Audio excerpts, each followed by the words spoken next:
AP interview, New Zealand leader finds new focus as a parent in this August. 1. 2018, photo supplied by Jacinda Ardern. New Zealand Prime Minister Jacinda Ardern, right, poses for a family portrait with partner Clark Gayford and their baby daughter Neve in their home in Auckland, New Zealand. Ardern, just the second elected world leader to give birth while holding office, returned to work Thursday, August 2, 2018, after 6 weeks maternity leave. Derek Henderson, Jacinda Ardern via AP, Auckland, New Zealand. AP, feeding, poop, sleep. New Zealand Prime Minister Jacinda Ardern said those are the things she has obsessed over the most as a new parent, and that the experience of focusing on such basic needs for her baby girl has helped her appreciate why people with young families may not find time for politics. So it's our job to make sure that we are serving the needs of people, regardless of whether they have time to engage with what we're doing or not, she said. That's something that's been really amplified for me, Ardern spoke with the Associated Press on Thursday at her bungalow in Auckland as she prepared to return to the capital, Wellington, after 6 weeks of leave following the birth of daughter Neve. Ardern, 38, is just the second elected world leader in recent history to give birth while holding office, and her story has provided inspiration for working mothers around the world.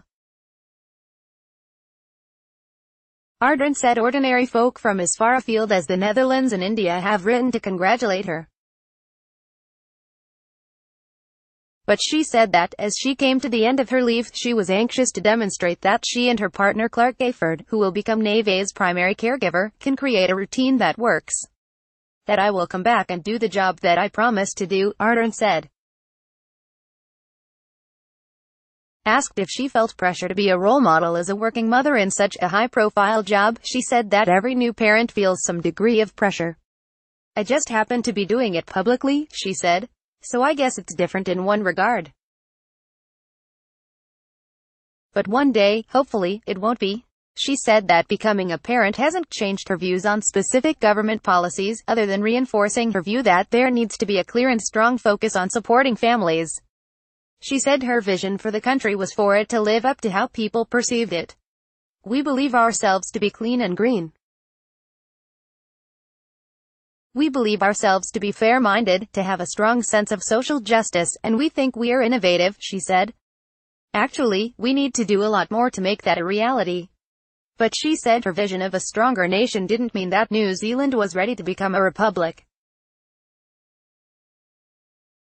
She said the county may need to finish working through its process of addressing historic injustices committed against Indigenous Maori before it could sever its constitutional ties with Britain, whose Queen Elizabeth II remains New Zealand's head of state.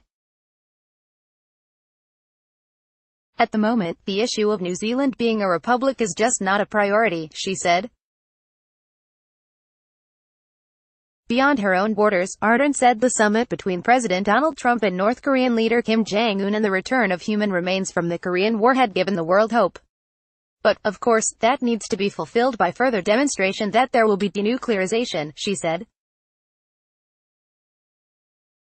So, I think that everyone's probably waiting with bated breath. She wouldn't be drawn in on ties between Russia and the Trump administration. Those are relationships for both countries to manage, she said. Of course, like many other countries and leaders, I'm sure, I've certainly been observing the dynamic and just what's happening from a political perspective. She is concerned about escalating trade tensions between the U.S. and China. I think we're obviously watching what can happen in a tit-for-tat trade war, she said. And the potential of where that could lead us is something that of course will be of concern to a number of nations, not just New Zealand. She said New Zealand believes in a rules-based system for trade and the security that the World Trade Organization can provide. The last leader to give birth while holding office was the late Pakistan Prime Minister Benazir Bhutto, who gave birth to her daughter Bakhtawar in 1990.